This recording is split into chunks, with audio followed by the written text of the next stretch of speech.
Você já imaginou um profeta casado com uma prostituta? Neste vídeo revelaremos a história de amor de Oséias, um homem de fé inabalável que viveu o impensável. Contrariando toda lógica, ele mostrou ao mundo uma lição de amor e redenção que desafia o nosso entendimento. Inscreva-se no canal para mais histórias bíblicas emocionantes e ative o sino de notificações para não perder nenhum vídeo. A história de Oséias aconteceu na cidade de Samaria. Oséias sempre via, pelo caminho de passagem, esta mulher de bela aparência e muito conhecida na sua cidade como uma mulher desejada e sedutora. Mas algo aconteceu no coração de Oséias, pois mesmo sabendo da vida pregressa de Gomer, ele logo a amou e mais tarde se casou com ela. A jovem mulher chamada Gomer, quando percebe que aquele homem considerado um profeta do Deus Altíssimo estava interessado nela, logo ela deve ter sido arrebatada em seus sentimentos por este homem de coração heróico, apaixonado, um profeta, um poeta, um homem zeloso e um homem santo. Ainda que Deus conhecesse bem o desenrolar desse relacionamento, foi o próprio Deus que deu sua permissão para que Oséias casasse com Gomer. Em Oséias capítulo 1, versículo 2 diz: Disse, pois, o Senhor a Oséias: Vai, toma uma mulher de prostituições e filhos de prostituição, porque a terra certamente se prostitui, desviando-se do Senhor. A vida de qualquer homem é abençoada ou amaldiçoada conforme a mulher com quem se casa. Pois é a palavra de Deus que declara que uma mulher sábia edifica a casa, mas a tola destrói com a própria mão. Provérbios 14, versículo 1. Logo que Oséias se casa com Gomer, deve ter pensado que ela mudaria o seu comportamento, que de alguma forma a fez sofrer muitíssimo. Então Oséias acreditou certamente que ela seria uma esposa que o respeitaria. Ele deve ter esperado que o seu futuro fosse repleto de bênçãos e alegria. Mas à medida em que se passavam os dias e ele ia conhecendo-a melhor e percebendo que ela não queria ter uma vida nova, e tudo se tornava agora no coração de Oséias uma profunda decepção. Gomer, que logo no começo de sua juventude já havia perdido as pétalas de sua pureza, pois tudo que era puro nela já havia sido arrancado e pisoteado pelas paixões de homens vis e impuros que simplesmente a tinha como uma mulher objeto. Mas ser uma esposa compromissada e respeitosa ao seu marido Oséias só dependia dela mesma. Somente Gomer poderia decidir amar e respeitar o seu marido, que era um santo homem de Deus. Mas aí vem uma pergunta: será que Oséias estava ocupado demais para dar à sua jovem esposa a atenção de que ela necessitava? Talvez jamais venhamos a sabê-lo. Nós temos um conselho da palavra de Deus dado pelo apóstolo Paulo: mas o que é casado cuida das coisas do mundo, em como há de agradar a mulher. 1 Coríntios 7,33. A história do livro de Oséias nos faz saber apenas que o coração de Gomer se afastou do marido e que ela foi em busca do afeto de outros amantes. Oséias deve ter notado e sofrido com esse sofrimento, com esse esfriamento da afeição da esposa. E não foi esse o único fardo colocado sobre o seu coração, pois Oséias, como um profeta de Deus, também via sua nação, a tão afamada nação de Israel, afastando-se de Deus. Dia após dia, Oséias pregava ao povo o arrependimento, e quando regressava ao lar, com o fardo de uma nação decadente pesando em seu coração, não encontrava lá a sua amada e bela esposa, pois ela tinha colocado a sua roupa sedutora e a noite já era avançada quando ela regressava à sua casa. Logo isso se tornou rotina, pois noite após noite Oséias ficava acordado a ponto de prejudicar-se, aguardando o regresso da esposa ao lar. Certamente ele deve ter orado e, visto como era um homem piedoso, levou o seu fardo ao Senhor. Foi então que Gomer se engravidou e, passado o período da gestação, ela deu à luz um bebê. Para Oséias isso seria uma renovação de esperança. Talvez quando ele segurou aquele menino nos braços deve ter raciocinado: foi Deus quem o fez, pois este garotinho tomará uma mão gorducha e a colocará ao redor do meu peito e com a outra enlaçará o coração de Gomer e manterá nossas vidas unidas. E quando Oséias pensava assim, o Senhor Deus falou com Oséias qual seria o nome do garotinho. Oséias 1:4. E disse-lhe o Senhor: põe-lhe o nome de Israel, porque daqui a pouco visitarei o sangue de Israel sobre a casa de Jeú, e farei cessar o reino da casa de Israel. Oséias 1:4. Gisrael tem significado ainda desconhecido, mas que para muitos estudiosos significa Deus semeia ou semente de Deus. Gisrael também lembra as promessas do nascimento de um novo povo a partir da semeadura de Deus, conforme as profecias de Oséias. Eu a semearei para mim na terra, e a terra atenderá ao trigo e ao mosto e ao azeite, e esses atenderão a Gisrael. Gisrael era também o nome de uma cidade que havia desempenhado um papel trágico na história de Israel. A terrível apostasia sobre o rei Acabe e a rainha Jezabel havia chegado a um desfecho ameaçador, quando a rainha foi atirada de uma janela no seu palácio e o seu corpo foi devorado por cães na rua. Então, quando o Senhor Deus manda Oséias colocar o nome de seu filho Gisrael, o Senhor Deus também queria trazer à memória do seu povo Israel as lembranças de juízos aplicados à nação pela sua desobediência. Então, quando Deus disse a Oséias que chamasse o seu filho de Gisrael, ele estava tornando o garoto e sua família uma lição ilustrativa da relação de Deus com o seu povo. Gisrael era um lembrete a Israel do relacionamento de Deus com o seu povo. Cada vez que Oséias chamasse o seu filho para brincar, cada vez que o chamasse no mercado, esse nome iria soar aos ouvidos de um judeu piedoso, como uma nefasta lembrança de que no passado Deus havia sido fiel para trazer juízo e lidar com o pecado da nação. Contudo, amados, apesar do filho pequeno depender muito de sua mamãe, Gomer não mudou. Gomer continuou com as suas saidinhas e logo ela engravidou de novo, Oséias 1:6, e tornou ela a conceber e deu à luz uma filha. E Deus disse: põe-lhe o nome de Lo-ruama, porque eu não tornarei mais a compadecer-me da casa de Israel, mas tudo lhe tirarei. Oséias 1:6. Este nome significa desgraça ou sem misericórdia. Depois que Lo-ruama foi desmamada, Gomer gerou uma terceira criança. O terceiro filho de Gomer era um menino, e por ordem de Deus, esse foi chamado Lo-ami, Oséias 1:8-9. E depois de haver desmamado a Lo-ruama, concebeu e deu à luz um filho. E Deus disse: põe-lhe o nome de Lo-ami, porque vós não sois meu povo, nem eu serei vosso Deus. Então, simplificando, Oséias teve 3 filhos: Gisrael, que significa Deus semeia, Lo-ruama, que significa sem compaixão, e Lo-ami, que significa não povo meu. Esses 3 nomes dos filhos de Oséias significam 2 coisas. Primeiro, ele nos dá um esboço histórico do que iria acontecer à nação de Israel. Segundo, ele nos deu um relance quanto ao que iria acontecer com a família do profeta, pois este terceiro nome, Lo-ami, significa não meu povo. E isto mostra que em sua amargura e sofrimento de coração, Oséias, que foi dominado por uma suspeita de não ser o pai biológico de seus filhos, pois esse terceiro filho lhe deu a certeza condenatória de que essas crianças geradas em seu lar não eram de modo algum seus filhos biológicos.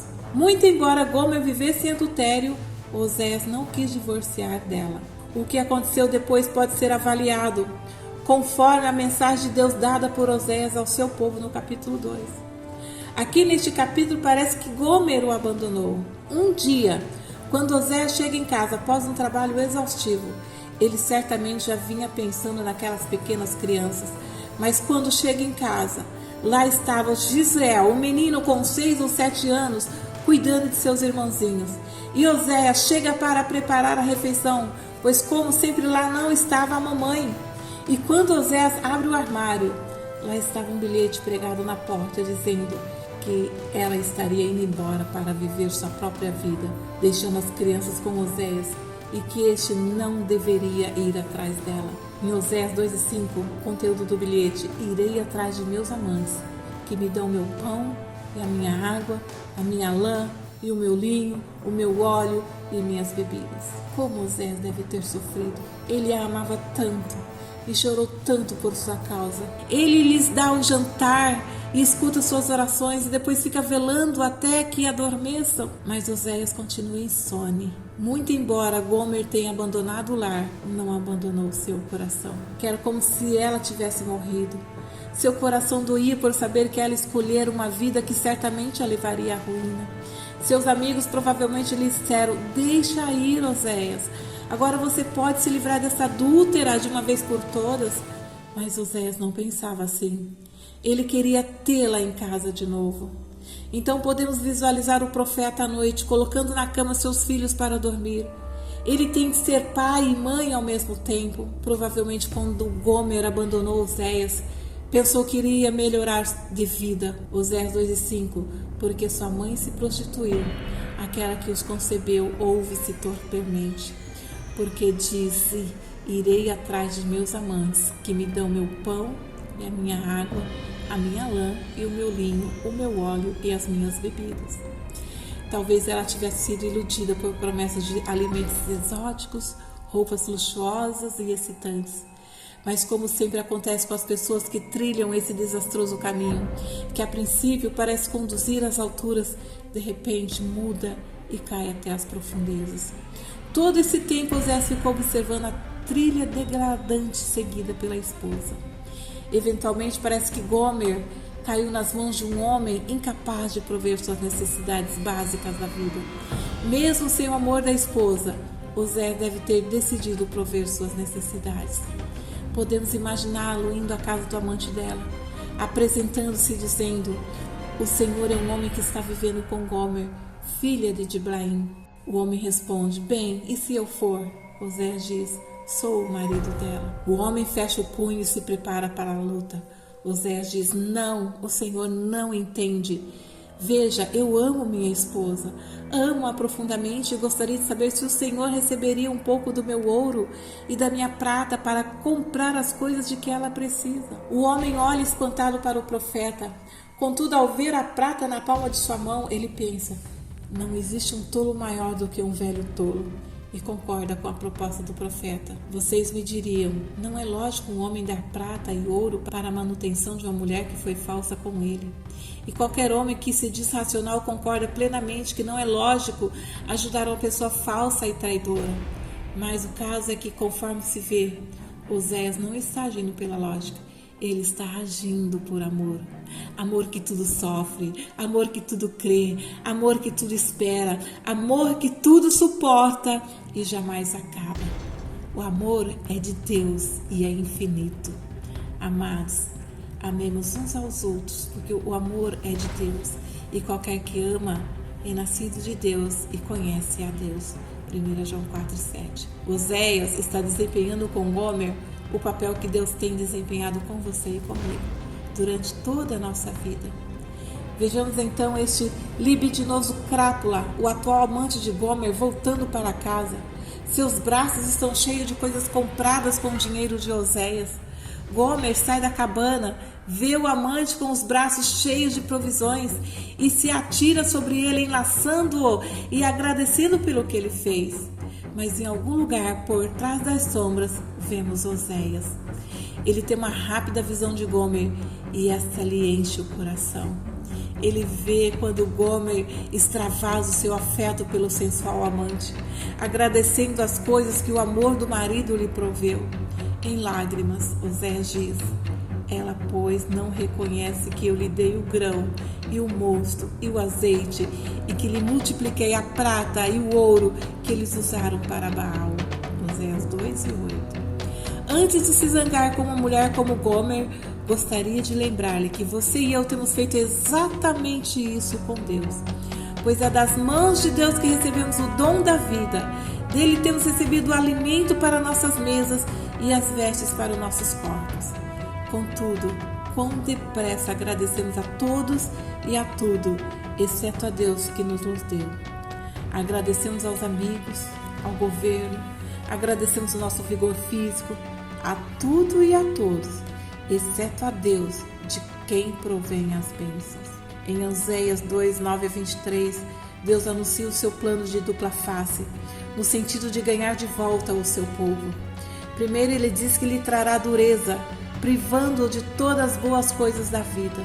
Oséias 2 e 9, portanto, tornarei a tirar o meu grão a seu tempo e o meu mosto no seu tempo determinado, e arrebatarei a minha lã e o meu linho com que cobriam a sua nudez. Em seguida, quando o seu povo cair na maior miséria, Deus começará a cortejá-lo novamente, procurando ganhar-lhe de volta os corações. Portanto, eis que eu a atrairei e a levarei para o deserto e lhe falarei ao coração. Oséias 2 e 14. Tanto a justiça como o amor de Deus fazem parte do seu plano. Nem a sua justiça nem o seu amor permitir-lhe-ão abandonar o seu povo. Será que Deus nos ama desse modo? Saltando das fontes escriturísticas está a verdade de que Deus nos ama exatamente assim. Deus dá ao homem o metal da mina. Deus dá ao homem as árvores da floresta. Deus dá ao homem a destreza manual. O homem com a sua destreza derruba a árvore. O homem com a sua destreza extrai o metal da mina. Depois do metal extraído e da árvore cortada, o homem com a sua destreza pega essa árvore e faz dela uma cruz. Com sua destreza toma o metal e o transforma em pregos. Em seguida, Deus vem na pessoa de Jesus Cristo e permite que os homens com violência cruel fixem os pregos em suas mãos. Então ele morre naquela cruz por amor de cada homem que ali o colocou, pelas multidões que zombam ao pé da cruz, pelos soldados que cravaram os pregos em suas mãos. Ele morre ali por eles e por nós, por você e eu, para que tenhamos os nossos pecados perdoados, a fim de obtermos vida eterna e possamos ir morar no céu para todo sempre. No capítulo 3, descobrimos o último ato deste admirável drama da redenção. Não apenas Gomer caiu nas mãos de um homem capaz de prover suas necessidades. Ela agora caiu nas mãos de um homem que não queria provê-las. Evidentemente, esse homem decide vendê-la como escrava. Nos dias em que essa história aconteceu, a escravidão era institucionalizada. Alguns historiadores contam que quando a mulher era oferecida num leilão de escravos, ela era despida de suas vestes e forçada a permanecer de pé diante da multidão curiosa. Foi, evidentemente, para esse lugar que Gomer fora levada. E para lá, Oséias foi para poder comprá-la. Finalmente, ele a encontrou, toda esfarrapada, machucada, doente, suja, desgrenhada, largada, presa a uma plataforma de leilão de um asqueroso mercado de escravos. Uma figura repulsiva da mulher que um dia fora. Vocês podem imaginar o cochicho da multidão e o comentário que ia de boca em boca quando esta viu Oséias. As pessoas diziam: ele veio para observar o que ela merecia, ele veio para observar o seu castigo. Então começa o pregão. Alguém oferece 10 peças de prata, outro oferece 12. E Oséias diz: dou 15 peças de prata. Alguém mais diz: dou 15 peças de prata e um feixe de cevada. Oséias diz: dou 15 peças de prata e um feixe e meio de cevada. Soa o martelo. E Oséias se apressa em redimir a esposa. E comprei-a para mim por 15 peças de prata e um homer e meio de cevada. Oséias 3 e 2.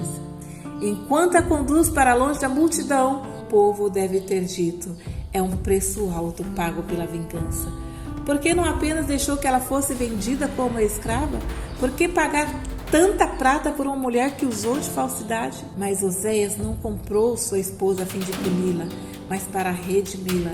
E ele lhe disse: tu ficarás comigo muitos dias, não te prostituirás, nem serás de outro homem. Assim também eu esperarei por ti. Oséias 3 e 3. O que Oséias está sugerindo é: o que você não faria de sua livre vontade, peço-lhe para fazer agora como uma possessão adquirida. Isso é o que podemos aprender através de toda a Bíblia. Deus diz que nos ama e porque Ele nos redimiu, pede que o sirvamos. O apóstolo Pedro disse aos que estavam sob os seus cuidados, sabendo que não foi com coisas corruptíveis, como prata ou ouro, que foste resgatado da vossa vã maneira de viver, que por tradição recebeste dos vossos pais, mas com o precioso sangue de Cristo. O apóstolo Paulo, escrevendo aos Coríntios, membros de uma igreja culpada de perversão sexual, disse-lhes: porque foste comprados por bom preço. Glorificai, pois, a Deus no vosso corpo e no vosso espírito, os quais pertencem a Deus. A primeira lição de Oséias é esta: se você for servir a Deus de hoje até o dia da sua morte, Ele não o amaria mais do que o ama agora. Porque Deus não o ama por causa do que você fez. Deus o ama apesar do que você faz. Somos supremamente amados. E porque temos sido tão amados, devemos retribuir com adoração, serviço, amor e louvor. A segunda lição é uma lição para homens e mulheres que absolutamente não conhecem a Deus e jamais colocaram sua confiança em Cristo. É uma lição para pessoas de corações partidos e lares desfeitos, com sonhos desfeitos e vidas destruídas. É uma lição para aqueles que das profundezas de suas almas clamam na escuridão da noite. Onde está Deus? Onde está Ele para que eu possa encontrá-lo? A resposta do livro de Oséias é: Deus não está perdido, você é quem está. Este é o Deus que foi à cruz do Calvário, em busca dos homens, através do túnel de um túmulo vazio. Sempre e sempre, este Deus os procura para trazê-los de volta até Ele. Quando os homens gritam: onde está Deus? A resposta é sempre a mesma: Deus está aqui mesmo. Deus está esperando por você.